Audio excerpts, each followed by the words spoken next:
Baseball is dead. Rest in peace. It is Wednesday. It's the midweek episode. The Oakland A's limping into a day game today, which means we have very limited time with our friend Dallas Braden. Got walked off last night by the San Diego Padres. Great call by Don Orsillo, though. You want to talk about broadcasters. Don Orsillo, great call. Is always known for having a great call. I feel like people are starting to now notice. I've got great t-shirt game for the podcast recently, and I guess it's a free ad. It's not paid. Just shout out the folks at Obvious Shirts. I just sent one tweet after the Tommy Pham rant, and I was like, that has to be a t-shirt. So lo and behold, I'm prepared to fuck somebody up. The t-shirt. I mean, I wish it was ours. Baseball is dead merch coming soon. But for now, I'm going to be rocking this Tommy Pham t-shirt. Very proud to be side by side with Tommy Pham in his endeavors to wreak havoc in Major League Baseball and be one of the scariest individuals on the planet. Well, I need it to be remembered that you were not always on or in the camp of Tommy Pham. You resisted. I thought Luke Voit could take him. Yeah, I thought Luke Voit could take him in a fight. And, you know, I feel like I would still like to see that fight. I've now seen evidence to suggest that Tommy Pham would win the fight, maybe.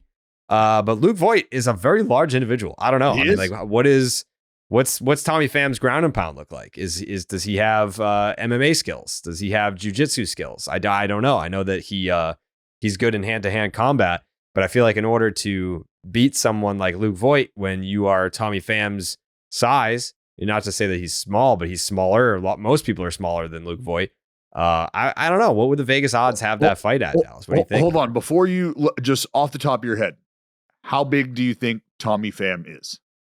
Give me height. Give me weight. 6'1", 210. I got him about 6'2", 225, 230. Maybe he might even be 6'3".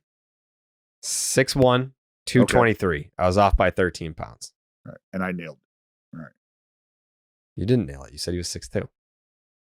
I said 6'2", 225. I was 2 pounds off. All right. So I nailed the height. You nailed the weight. Yeah. Together, we have a Tommy Pham. That's why you guys are a great team. Yep. Yeah. Good job to both of you. Yep. Thank you. Yeah. I mean, that's a good size. But like, what's Luke Voit walking around at? Luke Voigt's probably 245. He's 255, 6'3". I thought he was taller. 6'3", 255. They wear the same size shirts, though. That's actually a fact. It's a good call. Yeah, Tommy Pham is not afraid to walk around in a shirt that looks like it's been airbrushed on. Yeah, for whatever reason, I thought in my head I had Luke Voit at like 6'5". So maybe it is a much more fair fight. He's large. Maybe it is the t-shirt thing. Probably the t-shirt thing. Remember, Luke Voit can bench press one arm. Yes, he can. Yes, he absolutely 135, can. One arm. We're coming off another Paul Skenes start. Yeah. And I don't know, is this his best by game score? It might be, right? It's undoubtedly his best in terms of all of his offerings. Like just looking like a more polished performer. Let's see. If that makes sense. But maybe it's second best. It's second Let's best. go with second best, right? Because he had 6 no-hit innings with 11 strikeouts in his second start. So I'm going to go with that one. Second best. By game score, it's his second best. And I mean, there's obviously no arguing that. I'm talking about his performance, like from top to bottom with his entire pitch mix. Over 70% strikes with everything he threw. With everything he threw in that game. That's impressive, especially when you've got the power arm like Skenes. And what do power arms do? They generate swing and miss. They throw a lot of pitches. At times, some of those pitches do not go into the strike zone. So you can understand why if he might have an egregious number somewhere around 50% in his offerings, you can understand, okay, that might be to set some things up, right? But We're talking 72% strikes with the fastball, 70% strikes with the curveball, 71% strikes with the slider. The splinker, 72% strikes. Like that's impressive. That is impressive. He threw 25 of the 25 splits, 18 for strikes. Like that's typically a pitch that you just throw the piss out of so you can get the swing and miss, not necessarily a pitch that you command to that extent where 70% plus of the time it's a strike or you're getting a swing and like that's ridiculous. It's ridiculous. So filling up the strike zone, extremely impressive from Paul Skenes. Also, the Pittsburgh Pirates now, through 6 starts of Skenes, they are 5-1 as a team. He's 3-0 in terms of his pitching record, but the Pirates are 5-1. In the one game that they did lose, Skenes went 6 innings, 1 earned run, and that was a game that he only struck out 3, but didn't allow a homer. So they could conceivably be 6-0 in his starts to start his big league career. And that's all you want from a guy like that is, do you give your team the chance to win the ball game for young guys, right? And I think Paul Skenes is probably in a little different boat than some of the young pitchers that come up. Like, oh, we just want to see him work through it. No, you have bigger expectations for Skenes. So to be able to, I think, answer the bell and do what he's done over these first 5-6 starts, there hasn't been a clunker where it's like, oh man, I'm not, was this the right, is it ready? Is he ready? Was it time? Is it right? Like that. Those are not questions that we're ever going to be asking about Paul Skenes. Obviously, I was being a bit of a smartass when I brought up the second start thing, but to Dallas's point about this being kind of his most impressive start, I think the thing about that stood out to me was that it was his most balanced repertoire usage. Like, we've seen him throw 4 different or 5 different types of pitches in starts before.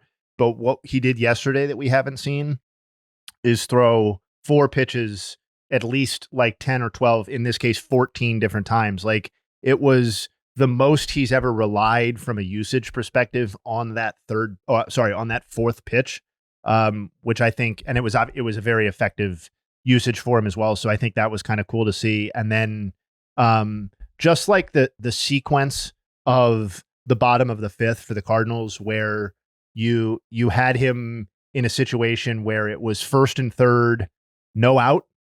And you're like, oh, okay, cool. I'm genuinely interested to see how Paul Skenes navigates 1st and 3rd, nobody out, semi deep into a ball game. And what did he do? Punch out, I think ground out. And it was just like, oh, okay, well, that's what he does. Yeah, that's what he does. Like, we're already kind of there with him. So that was, it wasn't like his sexiest start, but it was like, in some ways there were flashbulb moments or things that were really, really cool to see. Jay, these are numbers. This is an outing where if you had any questions about what this dude was potentially capable of, and if you thought this was just a stuff guy, purely out there just throwing the baseball as opposed to pitching, well, this is an outing that tells you that's inaccurate. That is not the correct assessment of who this guy already is showing flashes of. And I know you said, flashbulb moments. For me, this outing, this is the entire flashbulb. And it's for that reason, for the reasons I laid out, because it's easy to watch a guy go out there and rely on 1 to 2 tricks, because that's what's gotten him to this point. That's what's bred success at this level for him. So it's almost like he's going out on a limb, trying to grow, even when you think this guy might not really need to. I'm not telling you it's Mariano Rivera who's figuring out how to throw 4 other pitches on top of the cutter. Mo didn't need it. Obvious why. For Skenes, he's a starting pitcher. And in this league, you're going to need more than 1 trick, which is just that big fastball and then that slider. So he's developed, right? You got the curveball that he has. He's the slider, the splinker. Like, you're seeing all of it come together, and it's really, really, really impressive to watch. The final line, 6 1/3 innings, 103 pitches, 74 strikes, 5 hits, 0 earned runs, 0 walks, 8 strikeouts. And he left the mound on the road in St. Louis to a standing ovation. We'll hand over the baseball, 103 pitches. He'll leave with a runner at second, one out. Look at this, Greg. Yeah, We got Cardinal fans giving him a standing ovation. Incredible.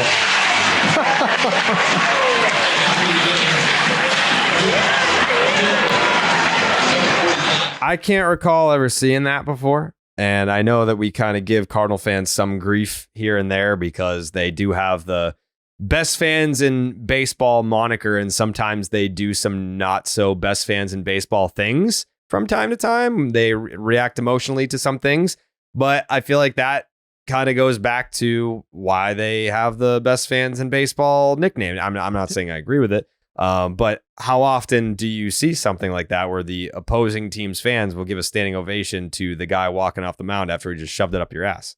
Can I ask is that a good thing? I think it's just like, hey, we love baseball here no matter what. And it was better. I think it made more, it was almost, I don't want to say it was condescending, but it made more sense when like the Cardinals won the division every year and they win the World Series. They're competing for a World Series. It's like, good effort, buddy. Yeah, it's like, hey, like, thanks for coming in and showing us that like other players can be good too. Not like our Cardinal players, but like, that's pretty good. But I'm not going to get on him for that. I think if that happened, I'm not going to get on him. I'm just, if Red Sox fans did that, like if Paul Skenes just shoved it up the Red Sox ass and then Red Sox fans gave him a standing ovation, I'd be like, what are we doing, guys? Like, we've lost our way. Okay. But like for the Cardinals specifically, that's like a Cardinal fan thing to do. Yeah. Okay.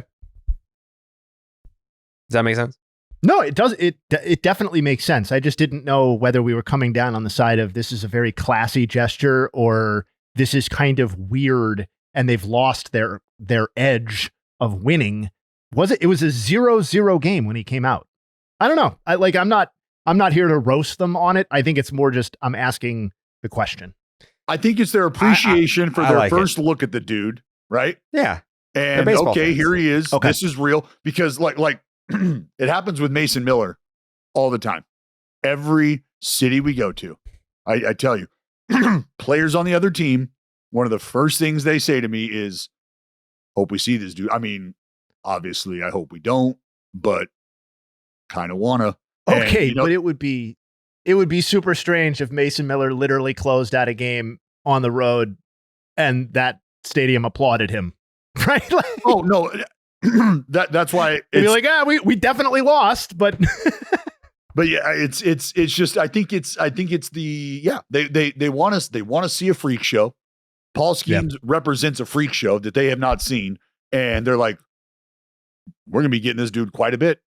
This is our first peek at him. Like, oh, okay, I see you working. Fair play. Yeah. Like this they're probably is what also we're gonna thinking, have to hey, roll when this dude becomes a free agent, he's gonna remember how we treated him when he was on the Pirates. Hey, see? And you know what? You laugh at that. You joke at that. I'm not saying that he's going to be a Cardinal by any means, but in a day and age where people are like, that stuff matters. Fuck this fan base, fuck that fan base, fuck that ownership group, ain't going to that city. Like players more than ever are like, nah, nope, all out on it. Like Philly, you go to Philly, if you had a certain thought in your mind about Philly fans, you just replay the Trey Turner treatment, right? And you're like, maybe they've turned a page. I can go to Philly. I can do that. I'd love for them to wrap their arms around me. It's no longer like, well, do I got to worry about getting smoked in the head with batteries when shit doesn't go right? Or am I going to be like, they're going to love me? It's like, fuck, they might give you a standing O when you go over, bro. You don't know. Not to make this about the Red Sox, but did you see that Athletic poll? Like they always do like the most overrated players, but I didn't see this until last night. Jake, did you see this about like the anonymous players voting like where they would go if you take taxes and roster construction out of it, like where they would want to go? The Red Sox were second. I was blown away by that. What, like, they would want to go to Boston? Yeah. I mean, it's cool. I didn't think that players felt that way. And the way that I read into it was, oh, like these younger guys or like these players in the league, like they think it's cool to play at Fenway. Like it's still a draw to play at Fenway. I guess it's a nod to the fans, too, like to play in front of like a packed house. Although the last 2 years, the packed house is half the opposing team's fans. It's not what it maybe. I don't know. It's like just not what it used to be. But see, like it was interesting to me. that's a perspective from the inside looking out, as opposed to fans or players who, like, you think the people in fucking Chicago, you think the players in Chicago realize that the majority of the attendance, or to your point, 50% of the attendance at times is for the other team? They don't know that. They don't realize that. There's a fuck ton of people here. This would be great. And you know how ravenous the Boston sports fan bases are. And I think that is something that that's something that attracts me, is when you have fans that basically have a level of accountability that they're going to hold you to, performance in the community wise. Like, you can't just roll out and be a good dude. If you're going to be a good dude, we want to see you in the community too. Help out, roll your sleeves up. They're going to hold you accountable really on every level. I love that. I fucking love that. How do you not want to go to a place where there's expectation, and really expectation from outside of the normal areas of expectation? Like, there's no excuse. You do not get to show up and walk into a place with 35, 40,000 fucking people with your B game. No, not acceptable. So I love that. I fucking love it. I gotta find how it was worded, because there were some caveats to it. But I want to say, stating the obvious, that the Dodgers were the team that everyone wants to go to. But I mean, well, very surprised to see the Red Sox were number 2. But it's just weird. Like, if roster construction and all of those things are to be taken out of the equation, then what is it about Los Angeles? Do you love the ballpark? The fact you love the history of the franchise? The organization. It's like, yeah, they can take a player and make him into a star. Like, out of nowhere. They've got the secret sauce there. It's also like the warm weather, right? In Los Angeles. Weather's nice. Yeah. San Diego. I'm not going to sit here and stump for LA specifically, but like, that's got to be, it's a draw in every sport. So there's got to be something there. I'm going to pull that up. Did the New York Times buy The Athletic? Yes. A couple years ago. Where the fuck have I been? Well, I can't read it. Anyways, thought it was interesting. But anyways, Underdog Fantasy is the easiest place to play fantasy sports. Playing their pick'em game is as simple as selecting higher or lower on player stats, strikeouts, total bases, home runs, and so much more. Make entries of all baseball or mix and match across your other favorite sports. You can win up to 100 times your money, and it's a ton of fun. You know that we be getting in on those Paul Skenes specials. Had one yesterday, which was what, $1,000 for every strikeout we were giving out? Is that what it was, Jay? Sure was. Dang, dude. For $1,000 for every K. Underdog was sending an entry to win $1,000 for every strikeout Paul Skenes has against the Cardinals. All you had to do to enter was repost and reply with your Underdog username. And just some quick math, 8 strikeouts. 8 strikeouts. That's 8 racks, baby.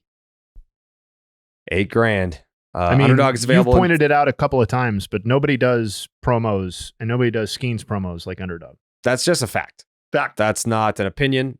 That is not subjective. That's a fact. Go look it up. Yeah. Every single time Paul Skenes takes the mound, we got something going on for you. We are handing out money. And Underdog is available in 30 plus states, including California, Texas, and our favorite state, Canada. They also just launched Champions, their player versus player format in Florida. Make sure you sign up with the promo code Jared. That's Jared to get up to $250 in bonus cash, and you get a special pick on Underdog. That is Underdog Fantasy promo code Jared. I wish we, I don't know, it's hard to do it with relievers. I want to start doing some Mason Miller promo stuff. You just got to get him in there, right? Just a matter of you just got to get him in there. Mm-hmm.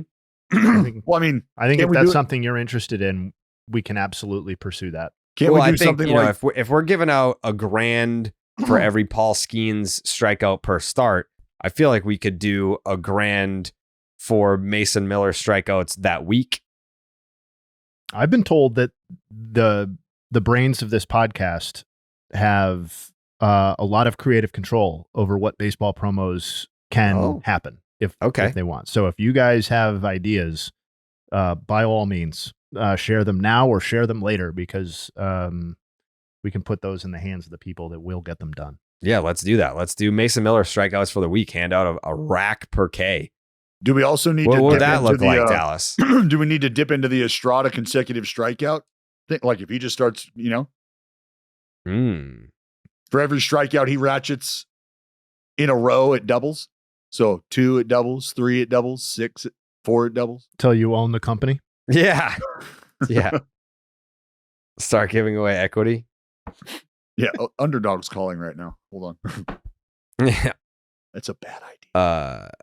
Speaking of Fenway Park, last night Kyle Schwarber came back to where he was born, where he grew up, Waltham, Massachusetts. The power of getting to sleep in your own bed, baby. Shows up, first pitch, homer. Nuke. Second at bat, homer. And Dallas, I hate to break it to you, but Babe Ruth is getting dethroned statistically left and right. First, he's just getting wiped from the record books after the Negro League statistics were shifted over. And now, this is from MLB Stats on Twitter, Kyle Schwarber became the most efficient home run hitter in the month of June in American League. I don't know why you wouldn't say national, just MLB history. It says American League / National League history. Those are the two leagues. He's now averaging 1 homer every 10.4 at-bats in the month of June, moving ahead of Babe Ruth, who did it 10.6 at-bats for best June mark of all time. And that stat comes from Paul Casella, who is a reporter for MLB. The best home run hitter in June history, 2 of them last night at Fenway Park. Would have loved to have seen Kyle from Waltham stay with the hometown Boston Red Sox.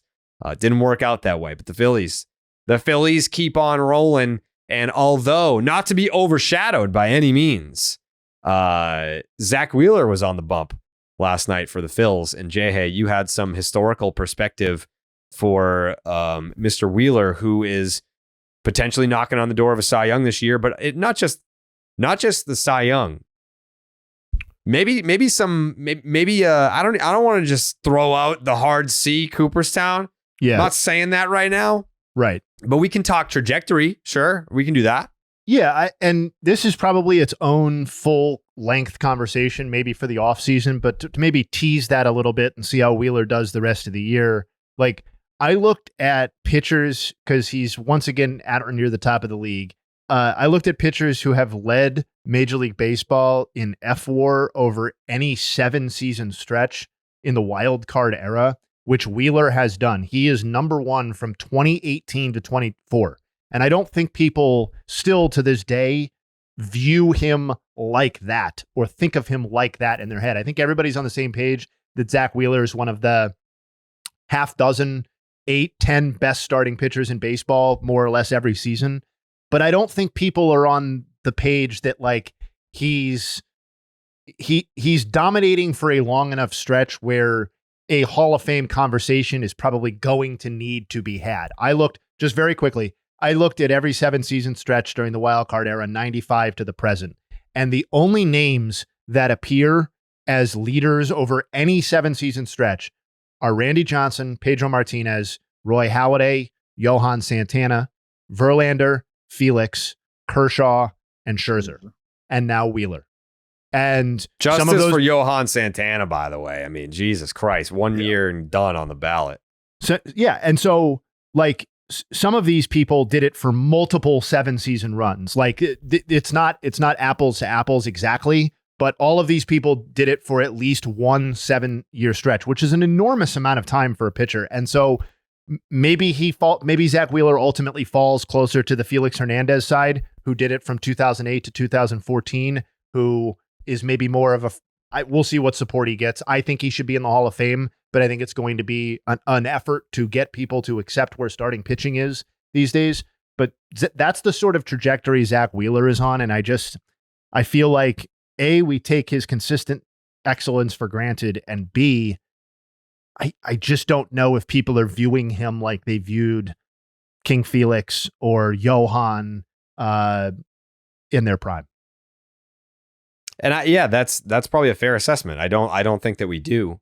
I don't know why. Maybe is it because like of who he shares rotations with throughout his career? Because you mentioned the stretch starting in 2018. Like that's when Nola was the top dog for the Phillies. I know that they weren't teammates yet, right? Wheeler wasn't there yet. No, he didn't get to 2020 was his first year with Philly. Yeah. So it's like you've got DeGrom, and it's like he's just always kind of been the, I guess, number two, but it's kind of a 1A, 1B situation. Yeah, no, I think you're right. I think there is an overshadowing element to it in both of the spots that he's been in. I think the beginning of his career kind of threw people off the scent a little bit, particularly because he was a very high-end prospect coming up. He really didn't establish himself as a very good pitcher until he was 28 years old. So that's obviously going to work against him in any eventual Hall of Fame conversation, which is why he's more likely to end up on sort of like the Felix or Johan argument path, who don't have the bulk that some of these other guys do, or even the peaks that some of these other guys do. But the other part is that he doesn't have the hardware. Like, he hasn't been recognized in any individual season as you are the best pitcher by the people who hand out those awards. He has a second place finish. That was back in 2021. That's also his only All-Star appearance. He has a 6th place finish and a 12th place finish in the Cy Young outside of that. That is a shocking lack of recognition in the awards voting for a guy who has an argument as one of the 5 best pitchers in the league that he pitches in every season over a 7-season stretch, basically. And maybe this year will be different. But I feel like we've also said that before, and he hasn't gotten the hardware. So it's, I don't know. You don't need that to go to the Hall of Fame, obviously, but I do think that's part of the narrative about why isn't he acknowledged as the best or the second best or the third best pitcher in baseball universally. Yeah. Not the perfect comparison, but like Curt Schilling comes to mind, where it's just like, man, I am just always finishing to Randy Johnson. Yeah. Like that is just how it goes. But I mean, Curt Schilling, that's a Hall of Famer and has the better body of work for his career. No question. But Zack Wheeler, the victim of just being in a league where there's always that someone else that's just that much better. Like, Dallas, let me ask you, you're talking to the players. That's obviously part of what you're doing on a daily basis. Like, to the extent that you're ever talking about Zack Wheeler, is his name coming up in the same sort of descriptions or conversations with batters that his actual level of production and consistency would suggest? The respect is there. The inherent respect is there. Absolutely. Like, it's not, nobody in the league is like, oh, really? Wow. Yeah. I didn't think, no. People understand how dominant this dude is. People understand how good this dude is. And that's what's always interesting, is it feels, and I think that's why the clamor has always been, for voting on things like this. Players want to keep it as close to the game as possible, because they feel like that's the best representation of the opinions of the game, because the best representation is the folks who play it. And then from there, they believe it's the folks who cover it on a daily basis. And then from there, you get into the fandom and blah, blah, blah, blah, blah. But when you are competing against your contemporaries, very rarely do you not know, or very rarely are you unaware of an individual's dominance. And it's because you were going over the numbers when you're going over the scouting reports, and you're going over and you're starting to look at, not to the extent of where guys are looking at the 7-year dominant runs. Yeah, sure. Yeah. But they're looking at the, like, oh my God, like this kind of first pitch strike rate, this kind of swing and miss dominance, the way that this guy bears down with runners in scoring position, less than 2 outs. Like there's just a whole list of things that you become aware of as a player, because it applies to your approach on how you would face this guy. Like, why would you know about how he starts to get down with runners in scoring position, less than 2 outs? Well, if you're the 3-hole hitter in a lineup, there's a solid chance you might take an at bat with a guy on second base at some point in time. How does Zack Wheeler go about his business in moments like that? And that's where you start to peel back the layers of this dude, and you're like, oh, fuck. Like, this dude is nobody to be trifled with. So I think we've sort of answered the question, to be honest. Like, I think it's kind of a soup of different things as to why he's not quite viewed in the sphere of the people that I mentioned before. Well, Jay, think about it. Think about it. You're a basketball guy. Think about it in this respect. Like, is there somebody that you can think of off the top of your head during the Bulls run through the 90s that just had to play second fiddle because of MJ? I mean, there's a lot of dudes, right, who did not get the shine, who didn't get the awards, who didn't get the love because he was there, because MJ was there. But is there somebody that is just completely overlooked, right? Like Barkley wears it a lot. There's guys that wear it because MJ was just like, sorry, bro, this is going to be me. Well, I think Tatum's sort of in this sphere of kind of underappreciated at this point, but that's probably a separate conversation. I also think the other thing is that in terms of the soup is like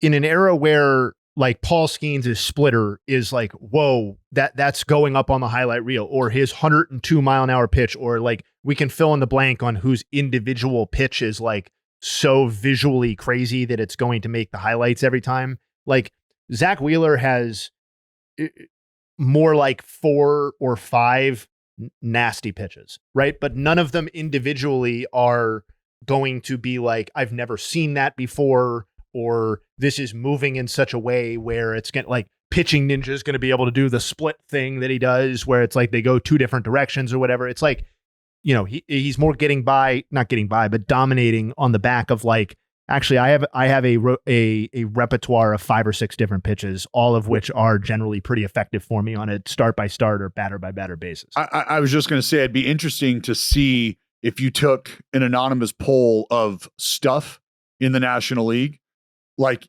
because it almost gives you the feeling that Wheeler, while he might not be on the top of the list in any given category, there's a solid chance he's no lower than 3 on any one of those lists, right? So now you start to look at him and you're like, oh, well, this dude's fucking name is here every time, every category, like he's near the top in everything.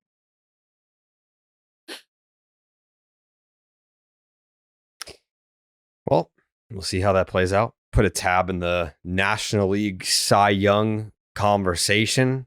Something that broke before we started recording. I don't know that it's something that we need to spend a ton of time on as a discussion topic. But the Dodgers have acquired Cavan Biggio.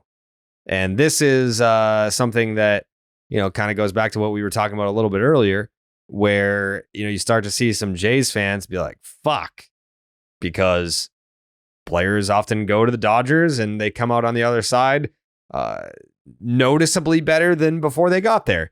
I don't know that that's going to be the case for everyone. I don't know that that's going to be the case for Cavan Biggio. What was your initial reaction on this roster move for the Dodgers, J.A.?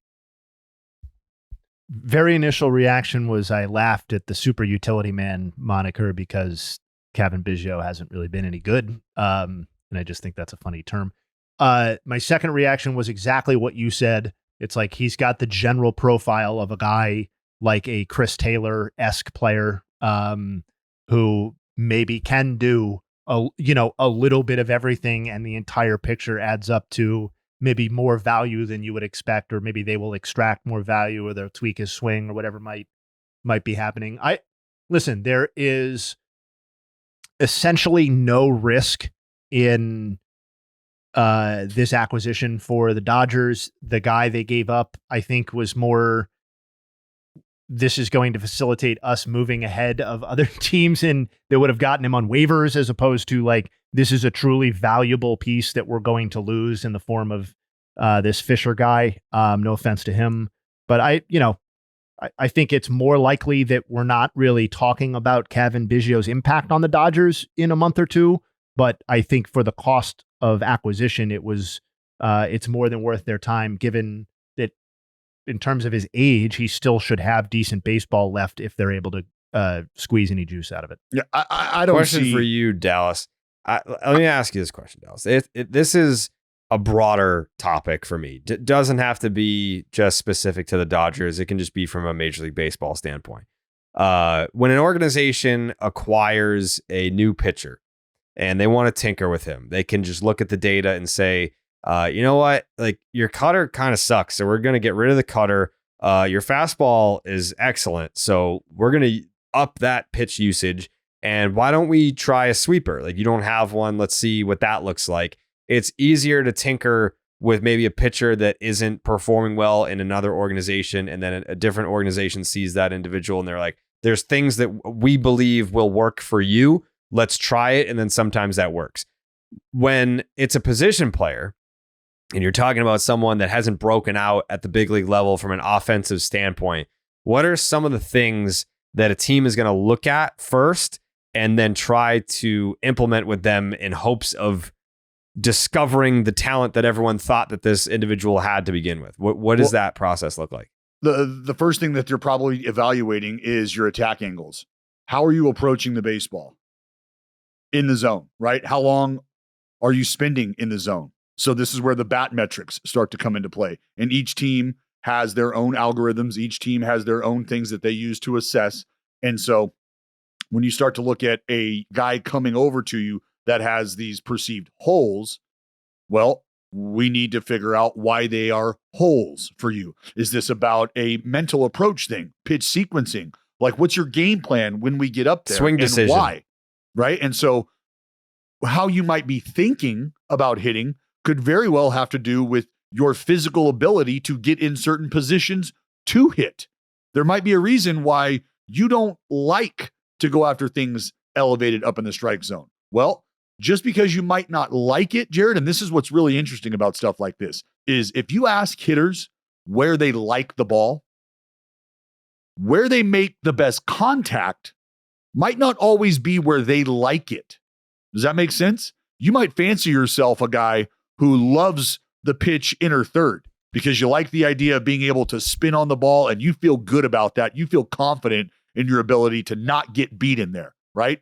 But what if the metrics and what if the numbers actually tell us that you hit the ball harder and more consistently when you let that ball travel in the zone?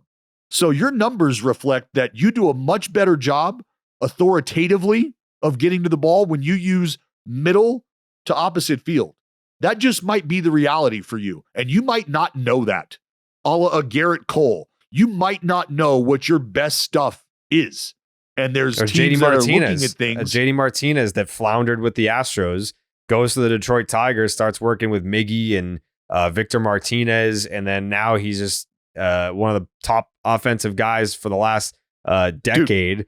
And he's a guy that his power is the opposite field. How many Hosmer spent his whole career not learning? Oh, I'm sorry. Go ahead, Dallas. But think about as unnecessary. Think about the group that you just mentioned, and I've talked about this ad nauseum. I talked about it when Trout had Albert Pujols to look at on deck, right? That's almost fucking cheating. You're giving Mike Trout Albert Pujols to look at on deck, like he gets a 1-1 slider down and away, and then he looks over at Al and he's like, and Albert's like, yeah, go ahead and sell out to that again. It's coming. And then Trout hits one a fucking mile, right? But JD Martinez, Miggy, Victor, let me drop another name on you that gets lost in that shuffle all the time. Nick Castellanos. People forget that guy was a part of that group as well. He was there. I don't know with VMart, but he was there with JD.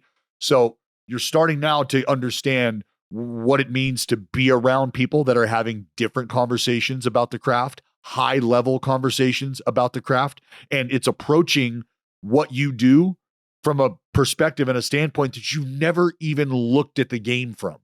And that's what you have to do with a position player. That's what you have to do, in my opinion, with the hitter, is let's dive into who you are mentally and what you're trying to achieve, what you think you're trying to achieve mentally. And then from there, I think we'll be able to look at some of your physical movements and start to assess and draw parallels with your mindset and your physicality. And then from there, we can really get to build an approach of what it is you do well, because we're going to identify these strengths and I'm going to lay it out for you and I'm going to prove to you, right? And that's where messaging comes into play and is paramount today, because I might have the information, but if it's not resonating with you, and you're not getting it, well, now I'm just some nerd who's talking over you and I can't relate to you, right?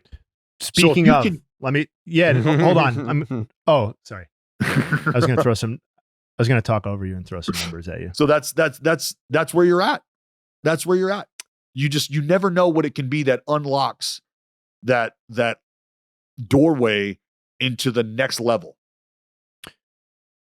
Let me throw some numbers at you though, for real. And I don't exactly know what to make of this, but as I was looking at Biggio, the stuff this morning, I was looking for extremes.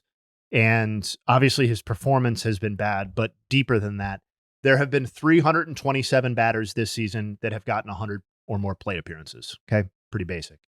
Here is what Biggio ranks in 4 categories. Okay. Of 327, he ranks 320th in bat speed. He ranks 298th in swing length in terms of short side, not long. He ranks 26th in average launch angle. So one of the 26 highest launch angles. And he has the 5th highest pop-up rate of any batter in baseball. So that's just kind of a bunch of stuff. And I'm not necessarily asking for a reaction in real time from anyone, but if you're an acquiring team and you see those 4 things, to me, that's like at least an interesting project to work on, because it's like, well, dude, you're obviously this is a mess, right? Like you have a big launch angle, you have a very short swing length, your bat speed sucks, and you're popping the ball up all the time. Like, how about we just try maybe anything else, right? And see how that works. But like, I don't know. To see so much extreme in some of his underlying stuff, I thought was interesting. So think the bat speed though. All right. And the bat speed, I don't want to say you can throw it out, but we have to acknowledge that the bat speed shouldn't be something that captures your attention in a negative way, because the guy who will probably lead Major League Baseball in batting average this year is the slowest swinger in baseball, and that's Luis Arias. But nobody puts the barrel on the baseball more consistently. But that's what makes him so unique. And there is nobody who's going to be able to replicate that, because if we look at all of the rest of the people who have the slowest bat speed, it's a bunch of people, with the notable exception of Arias and Steven Kwan, who I think have some pretty unique characteristics to them. It's mostly bad players.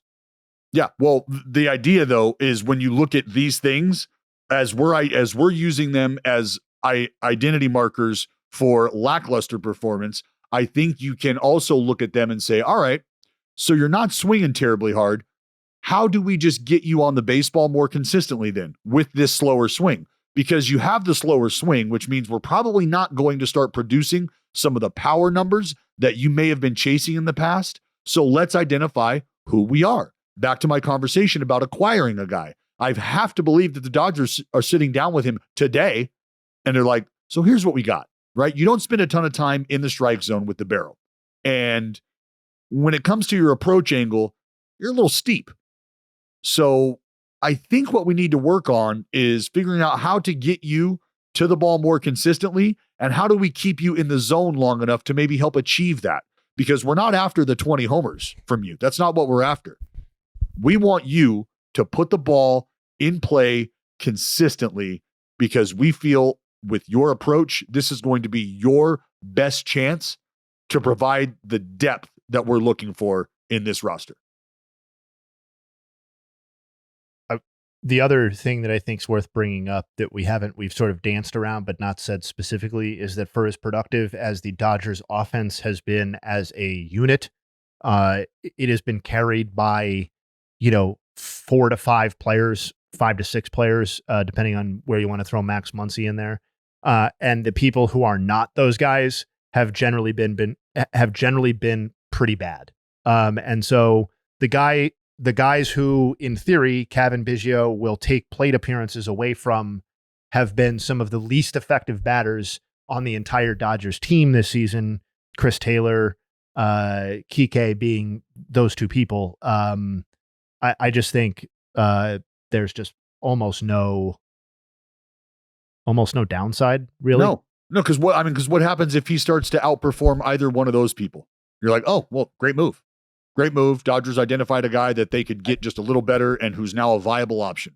Like, that's what people are afraid of with the Dodgers. I mean, Chris Taylor's gotten 100 fucking plate appearances this year and is hitting 100. It's bad. Like, Kevin Biggio, pre-trade, pre-adjustment, is better than that. Yeah. Yeah.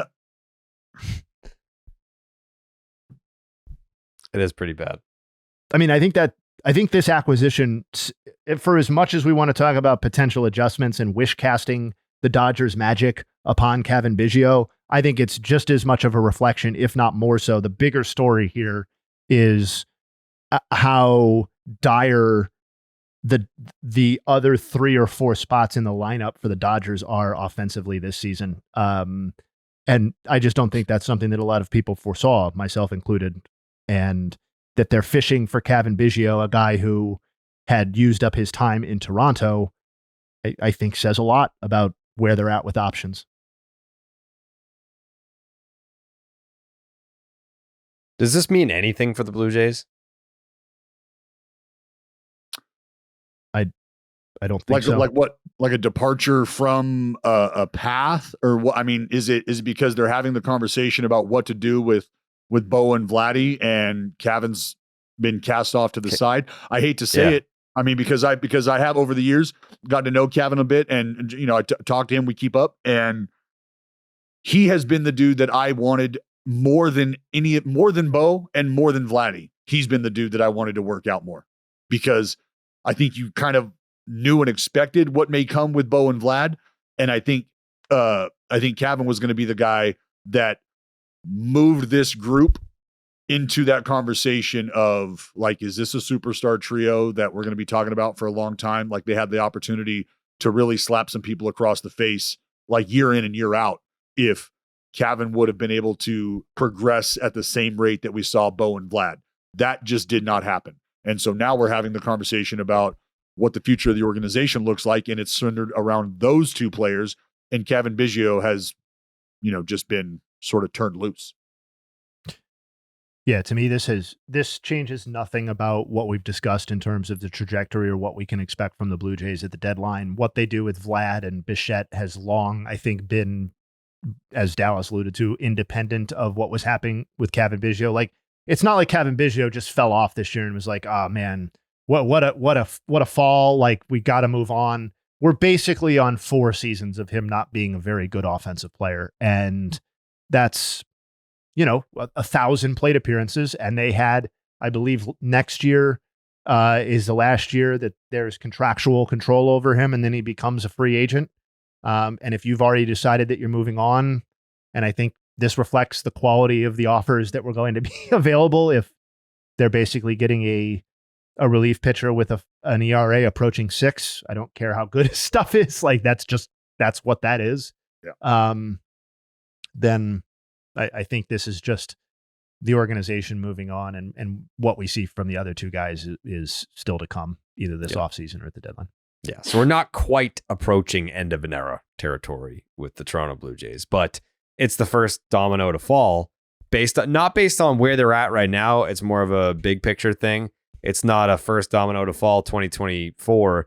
It's more of a, what we thought the legacy Jays were going to be. Yeah. Well, here's one that has been, I guess, given up on, the first one. And it's not to say that, I mean, you're not going to give up on Bo. You're not going to give up on Vladdy. I think it's more of a, it just didn't work out, so we're moving in a different direction. Like, we're resetting, like, this core didn't work. We thought we had higher expectations for it, and we didn't meet expectations.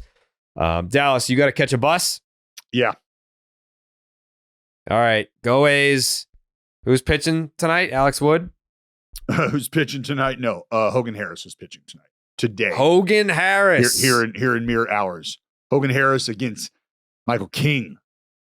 Oh, yeah. Good luck with that throttling you're about to take. Even though we kind of said that about Chris Sale and it didn't work out. So I'll just keep my mouth shut, actually. Yeah, I don't.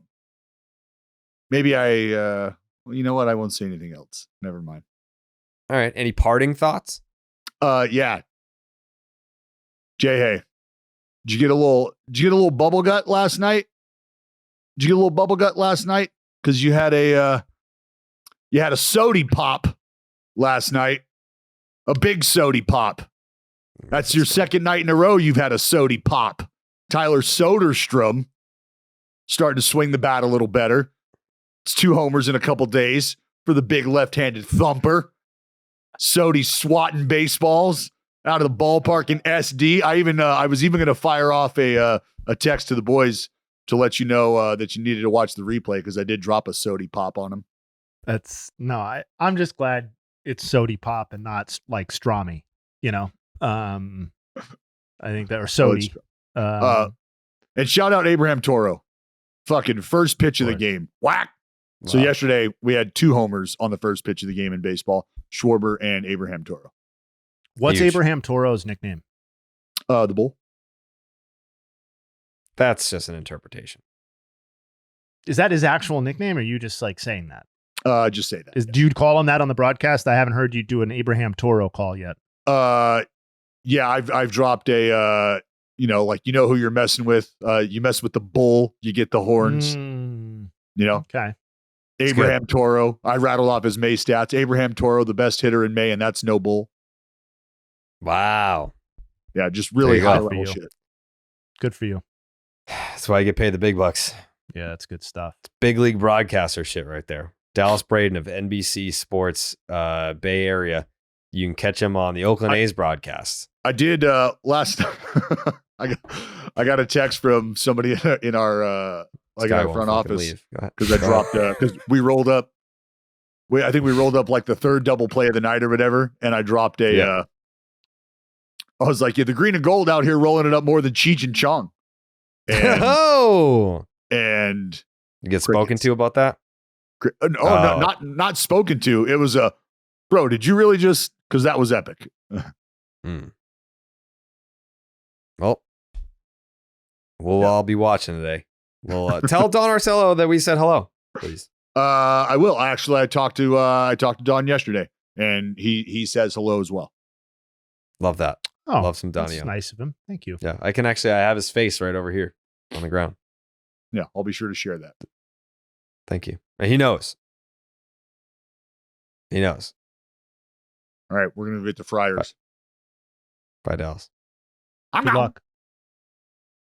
Yeah, I still I had 1,000 Don Orsillo heads on a stick, and we handed them out in Section 10 for Don Orsillo's last game at Fenway Park.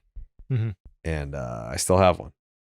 Those are out there somewhere. That's like a collector's item. I wonder if he signed one before. I would love if he signed mine. But I haven't seen him. Or if you don't remember if it was signed. No, I'm looking at it right now. It's on the floor right over here. I should pick it up. You want me to get it? No, I'm saying show some respect. Well, it's on a stick, so it's leaning up against the wall. It's not like face down or anything. I have for my grandfather's 90th birthday party, somebody put his head printed out on a popsicle stick or whatever as part of the thing. He's dead now, but we still have the head on a stick. So it sits on the mantle, and every morning when we come down, we say, "Hi, Pops." It's like Ted Williams. Yeah, exactly right. He's our Ted Williams. Yes. Yeah. Yeah, you got to keep the memories alive. Yeah, shout out George. Yeah, shout out to George. And shout out to Game Time. Truly. George loved Game Time. Oh, my God. George was on Game Time constantly getting tickets. It was his favorite app. He was always using it. He was even buying tickets. He got addicted to buying tickets. He wouldn't even go to the games. He just loved the deals. Yeah, it was a troubling end, actually. Yes. Yeah. Became addicted to Game Time. Right. But we don't want that to. That's not his legacy. No, it wasn't. No, but no, it was no, a passion. No. Yeah. Yes. Yeah. It's a piece of the story. It's not the whole story. No question. Yeah. Yeah. We always had to be like, "Hey, George, stop buying tickets to Padres A's. Like, you're not in San Diego." Yeah, you live in Cleveland. Right. Yeah. Yeah. It was kind of like one of those things where he was trying to manifest it and just speak it into existence. Like, well, if I have these tickets to A's Padres, then how can I not go? And he ultimately didn't end up going to the game, but you No, can. he could feel the urgency that was coming with the Oakland situation. I think Yes. was what that's telling us. Yeah.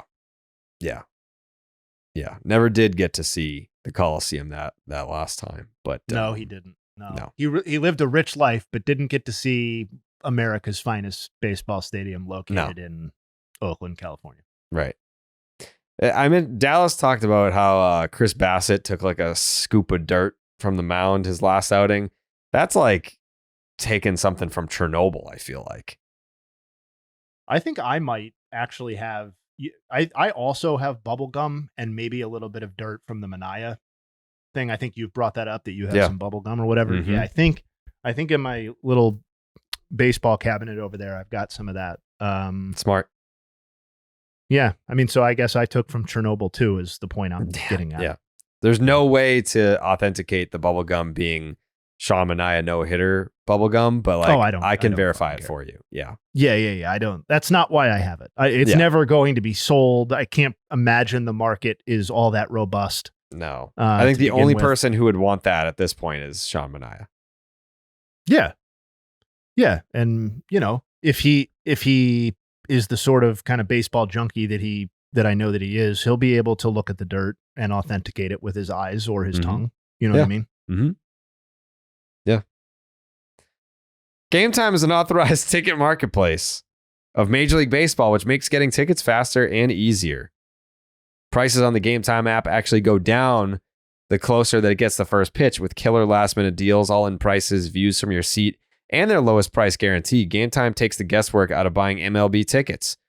We know the Havens family. They love the Game Time app. No question. Yeah, big fans. I am currently throwing around the possibility of maybe getting Game 5 tickets, Jake. What Game 5? Yeah, that's a good point. It's a great point. If Game 5 were to be necessary, when would that be? Believe on Sunday. Is there a game tonight? There has to be. Game right? 3 is tonight. Yes. Games 4 is on Friday. Okay. Maybe. I don't know. I got to look Jake, into you it. worried about the Porzingis situation at all? I mean, it sounds like he's got some rare injury that no one's ever heard of, but all he keeps saying is, I'm going to die out there. So I'm not super worried based on that. Yeah. I've never seen an injury become a meme so quickly. I haven't seen the meme. What's that? I have not seen the meme. It's just like everybody was making fun of the wording, basically, of like it was a bunch of words nobody understood, is basically the gist of it. Got it. But Game Time does have great last minute deals. Save up to 60% off buying last minute for sports, concerts, comedy, theater, and more. With the flash deals, you can save even more with exclusive in-app deals on select seats ahead of the game or the event. Save even more when you choose a section. You let Game Time choose the seats for you. They've got all-in pricing. Toggling this feature shows the total upfront with no surprise fees at checkout. Get a panoramic view from your seat in the app before you buy your tickets. And the lowest price guarantee or Game Time will credit you 110% of the difference. Your purchase is covered with the most flexible customer service policy in the ticketing industry.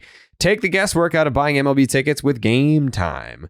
Download the Game Time app, create an account, use the promo code BID for $20 off your first purchase. Terms apply. Again, create an account, use the promo code BID to get yourself $20 off. Download the Game Time app today. Last minute tickets, lowest price guaranteed. Couple other things I had here were the JT Realmuto surgery, the knee surgery. Do we know a timeline on his recovery, Jay Hay? I thought I saw 4 to 6 weeks. Okay, that's a lot faster than I thought it would've was guessed. kind of a. Yeah, I thought it was kind of a, you get this done now and we will see you when you are healthier and better on the other side, as opposed to basically getting a substandard version of JT Realmuto for the remainder of the season, which is a luxury you can execute when you've played as well as the Phillies have played. Mm-hmm. Like the Phillies right now, just a little standings update, have a fucking 10-game lead in the NL East. 10 games. Who would have thought? 46-20. A 10-game lead over the Atlanta Braves, who, by the way, did you see that graphic that's been going around today about the Atlanta Braves offense? That they're dead last in like almost everything since the end of April. I did see that. Ugh. I mean, I think Petriello said he was going to do a deep dive on it. I saw him tweet that. So if he's already starting that process, I'm probably going to let him just do it. But I'm very curious to see what he comes back with, because it on paper, it doesn't make a lot of sense that offense, maybe they would be 5% worse or 10% worse than they were last season, because they were historically excellent last season and they don't have Ronald Acuna anymore. But to be so much worse is truly mystifying, because Riley and Albies and Harris and, basically every contributor, Olsen, basically everybody who isn't Marcell Ozuna should be squarely in the prime of their career offensively. And for basically every single player who isn't Ozuna to be having a down offensive season is legitimately mystifying, I think. They got shut out by the O's last night, who have won 5 straight games. But you look at the OPS. Michael Harris, 655. Ozzie Albies, 709. Austin Riley, 635. Matty O, 752. Adam Duvall, 608. Jared Kelnick, 717. It's a good season for Kelnick. Yeah. Murph, 432. Arcia, 639. Like, Jesus Christ. Then you have Marcell Ozuna, who almost got DFA'd last year. I know.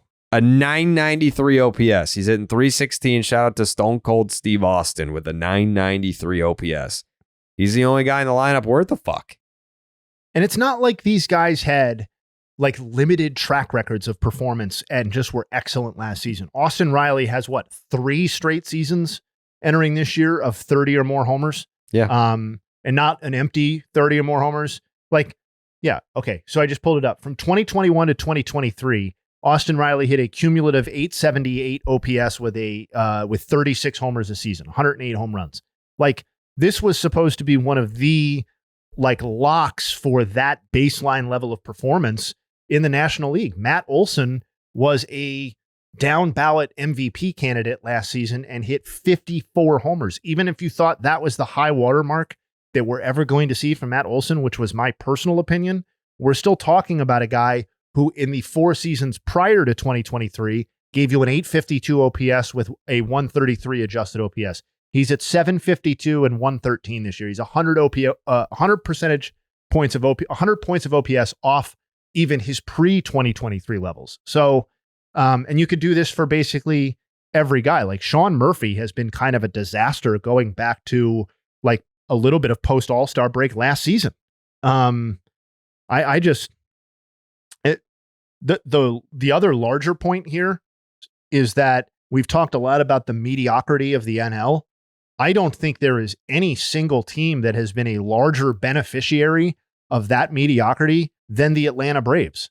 Like, most teams that undergo this sort of adversity, both in terms of the pitching that we've outlined on previous podcasts and this overall offensive, total degradation, they're 6 games above 500 right now. And while they're probably dead in the water as far as the division goes, they have a 4-game cushion on the wild card. Yeah. That's crazy. And why would that change? I'm actually more optimistic that the Braves increase that cushion than I am that it dissipates. In part because there's no way all of these guys can continue to be so bad. And the only guy who can really get worse is Ozuna. Everybody else you would expect to get better. And the teams that are chasing them have just as serious a problems as they do, if not more serious. The diminished Braves roster, you're still taking that over all these other teams. For context, the Braves have the top wild card spot. The way that we're talking about the Braves right now, it's like they're clinging to that 6th spot. The Braves have the top wild card spot, and the team that is closest to them is the 1 game over 500 San Diego Padres. So you kind of just have to finish with somewhat of a winning record, and you're making the playoffs in the National League. Totally. If they go 500 from here on out, they are absolutely golden as it relates to making the postseason. Yep. What they do in there, I mean, maybe expectations will be a little different than they were entering last postseason when we were down there, but getting there, I think a lot more needs to go wrong for the Braves for that to be a real serious concern. And so much has gone wrong. I don't know Basically how. everything. Yeah, like not to speak it into existence, but I don't know what else could go wrong, really. Yeah. I guess to your point, it's just like Ozuna stops hitting, and that's your big thing that could go wrong. But like, yes, if he stops hitting and every person that we just talked about continues to not hit, yeah, then they might be in a little bit of trouble. But I just have to think the Rileys and the Olsons and Albies will perform at a better rate moving forward, even if their end of season numbers still look kind of depressing because of how bad they have been through June 12th. Very depressing. Very depressing. The only other thing that I really had that I wanted to get into on the rundown here today, which I didn't end up sending to you guys. There was a thought later on, and we can kind of just riff on it. Are we not giving the Seattle Mariners enough love for, talking about the NL East? Everyone had the Braves. Maybe some people had the Phillies. I don't know, but I feel like the Braves were the heavy favorite. So the Phillies kind of, I don't want to say came out of nowhere, but it's definitely surprising that they have a 10-game lead here in mid-June. But then you have the Seattle Mariners in the American League West. And I feel like a lot of us had the Astros to repeat. You also had the defending World Series champion Texas Rangers in that division. I don't think anyone felt super optimistic about the Angels doing anything in particular after losing Shohei Ohtani. But the Mariners are one of those teams where it's like, yeah, like they'll be good. They're on the backs of their pitching staff. It's always the offense that's the question for the Seattle Mariners, always.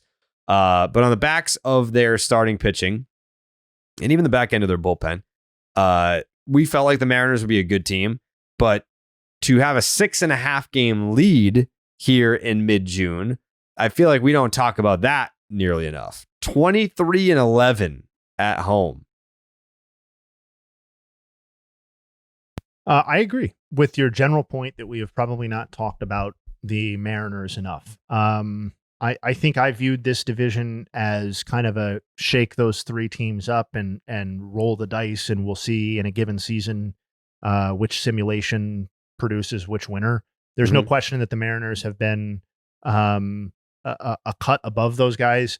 I do think that like run differential does tell something of an interesting and slightly different story. About just how much better they have been. And at some point, I'm not diminishing what they have done because banked wins are banked wins, and they have a 6.5 game lead on the Rangers, as you said, and 7.5 on the Astros. But like in terms of how excellent are they, like it's not like I'm sitting here looking at the Mariners and viewing them in the same light that I'm viewing, the Yankees or the Orioles or the Phillies or the Dodgers. I do think they are absolutely in that conversation with teams like the Guardians and the Royals, both of whom in the case of the Royals, we've definitely talked about the Royals more than we have. I think the Guardians are due a conversation on a future podcast as well. But I mean, the Mariners, so in terms of the level of conversation that we have had about them, sometimes teams that are good for basically exactly the reasons that you think they are going to be good end up being overlooked or not talked about enough, right? Because the Mariners are good in large part because of a rotation that we knew would be excellent and a bullpen that we knew had, or going into the season, were optimistic, had like a couple of linchpin pieces that were going to be dominant. And, while it hasn't been top of league, it has been one of the 8-10 best bullpens in baseball. So the offense is still, I think, in terms of a drawing eyes or attention, I think is still kind of a tough watch. I know they hit a decent number of homers, and They steal a decent number of bags relative to the rest of the league. But like, outside of, the dramatic moments with Big Dumper and what you keep expecting with Julio Rodriguez, it's objectively a tough offense to watch, I think. So that's part of why I kind of wish casted Luis Robert onto this team when we were talking about destinations, is because I think this team, to your point, is very good. It is well positioned within the division, and I think it is a bat or two away from being dynamic in a way that makes it a lot more potent in a postseason series. Because I know Robert can be pitched to, but like, are you really Jared Carrabis? Are you really telling me that if this Mariners team gets into a postseason series, that you have any level of confidence at all that this offense is going to produce runs in a short series? No, you're not. But I would be a lot more confident if they added another impact bat or two, Robert or otherwise. I would feel really good about this team's ability to pull off a postseason series win or two, because then it would revert to, let's talk about the pitching, because I think this offense is good enough to get by with the pitching. I feel like I've seen this movie with the Mariners before. And while they are definitely the best team in this division and will probably win it, I think the concerns about the exact construction of the team and its viability for a deep run is still a little bit to be answered. But all reporting suggests that they're going to be aggressive on getting offensive help. And I love to hear that, because you would hate to see this rotation not get a real chance to show us what it's about in the postseason, because it has been, variations of great to good individually. And in the postseason. I mean, what was it, 17 Yep. scoreless before the Pena home run in 22? Yep. So they've kind of been there and done that a little bit. If not Luis Robert Jr., who are you circling, given how there's just a lot of mediocrity throughout the league, but because of that abundance of mediocrity, there's plenty of teams that could look at themselves and say, well, we're not out of it. Like, we're 500, but we're not out of it. Like, who if not Luis Robert, then who? Excuse me. That's a great question. I do think we're going to run into a bit of an issue where the number of actually available impact bats vastly underserves the market of interested parties. I think Pete Alonso is absolutely a possibility. If and when the Mets make him available, it seems like most of the reporting suggests that that's just an issue of when and not if at this point. I like the Robert fit better for a number of reasons. You would have to think that the cost on an Alonso deal would be substantially lower than on a Robert deal, however.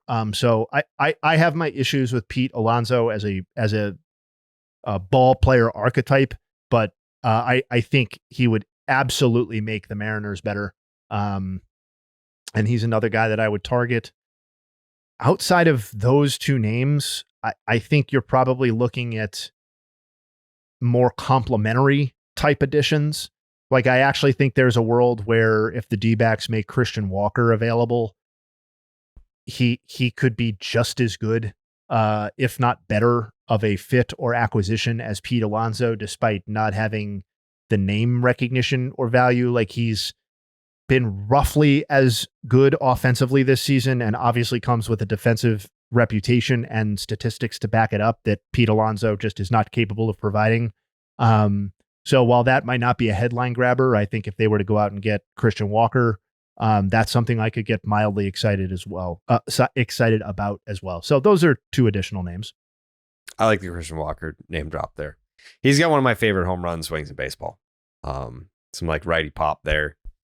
And the D-backs are not having the season that I think they would have hoped to have followed up a World Series appearance with. They currently 3 games under 500, sitting in 4th place in the National League West. But of course, when you look over to the wild card, they are a half game out of a playoff spot because fuck the National League, right? Yeah, and that's part of what could complicate this situation. And I do think, I think organizations with progressive, forward-thinking front offices will use this as an opportunity to put themselves in better position for 2025 and 2026, rather than chase an 83 or 84 win playoff appearance. I don't think that's how all teams will operate, but I do think, we've touched on the Pirates, and like, yes, I would love to see those two Skenes and Jones in a short postseason series. I'd also love for the Pirates to get like serious about their offense, and supporting those guys over the longer term, the medium term. And I know it would be frustrating if the Pirates cashed in 2024, a month down the line. But I also think that could be understandable for perspective, depending on what the deal is and stuff like that. If you're wondering, are we going to have Skenes and Jones pitching in September and October anyway? And if not, what sort of team could we be in 2025 to take what looks like an imminently winnable division in the near term? That's it for me. I do have a final thought, though. Yeah, sure. I need to make a correction on the discussion that I believe, was it Monday? Oh, gosh. Okay. Whenever we had the conversation about vibes guys in the league, Padres fans got very upset that I did not include Jurickson Profar into the conversation.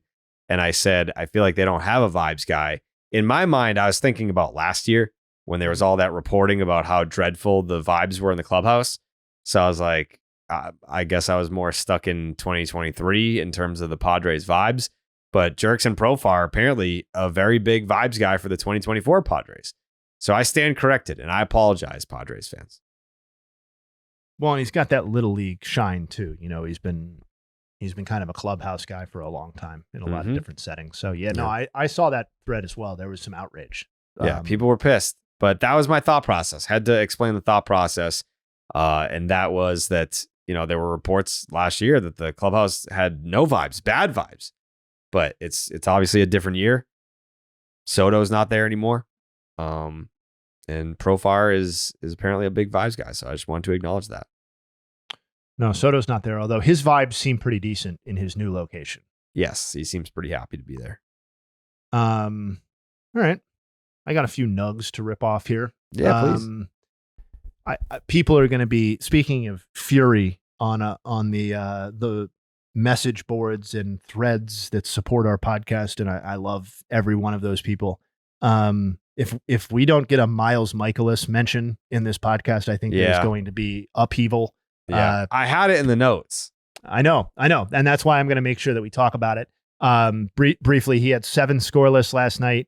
And to his credit, after a 6.43 ERA through his first 8 starts of the season, now has a 3 flat over his last 6 starts. So last night was a continuation of some better pitching for Miles Michaelis. Don't want to give Paul Skenes all the attention while Michaelis is out there out-dueling him, as some said, which was true. That's true. That's right. Then his team gave the other guy a standing O. Skenes, speaking of, he joined Masahiro Tanaka and Oral Hershiser. Tanaka in 2014 and Oral Hershiser in 84. If you overlook Oral starting off his career as a relief pitcher, are the only pitchers in MLB history with 45 or more strikeouts and 6 or fewer walks through the first 6 starts of a career. So Paul Skenes more than delivering on the hype thus far. Sonny Gray had a 0.89. He goes today. Had a 0.89 ERA through the first 5 starts this season. He has a 5.46 ERA over his last 6 starts. So we'll see if he can get back on track. I think maybe he has a argument as the least appreciated player in baseball. Will Smith, the Dodgers catcher, a 147 adjusted OPS this season. That would be the best in a full season by him in his career, but not that far off of his established level of greatness. The point being that a 147 adjusted OPS, were he to continue, has only been done by a catcher in a 500 or more plate appearance season in the wild card era by Buster Posey, Joe Mauer, Jorge Posada, Mike Piazza, and one season by Todd Hundley. We can't forget that one great season by Todd Hundley. No, definitely can't. No. The magical 97 season with the Mets. where he had 30 homers. But that's kind of rare air for a catcher offensively. And that's where Will Smith's at right now. And then one final note, we can't take it for granted. Aaron Judge homered again last night. I know there is some level of fatigue on Aaron Judge stats because every night it's like, well, he's the first player since fucking Babe Ruth to do this and this and this. I get it. But he homered again. 19 homers over a 33 game span, very cut and dried. Here are the only players to do that in Major League Baseball over the last decade. Judge, Ohtani, Nelson Cruz, JD Martinez, Giancarlo Stanton, and Brian Dozier. Wow. For those of you who have forgotten Brian Dozier's epic homer binge, go ahead and check that out. He used to, when Brian Dozier was going, Brian Dozier went. And I think he hit 192 career homers. I'm going to go ahead and guess that 191 of them were pulled. Every single homer he hit was fucking roped down the line. Was that JD Martinez stretch with the Diamondbacks? You know, I it had to have been. Yes, it was. Yep. Yeah. Yep. Yeah. No, wait. With the deep. Had to be. Oh, yeah. 2017. Yes. Yeah, he had 29 homers in 62 games. Yeah. Crazy. Oof. That's crazy. Yeah, those are my nugs. Otherwise, looking forward to consuming some day baseball today. Yes, a lot of day games today to check out. Family Feud tomorrow. Fuck yeah. Yep, Family Feud tomorrow. Jay Hay is going to be bringing some nugs with him tomorrow as well to take us into the weekend. Dallas, of course, I believe a full show tomorrow. And before we get out of here, Jake's takes. Just looking to escape from the Phillies Red Sox game tonight with just one Schwarber bomb. I think if I could sign up for one right now, I'll take that because I kind of feel like he's going to hit 3.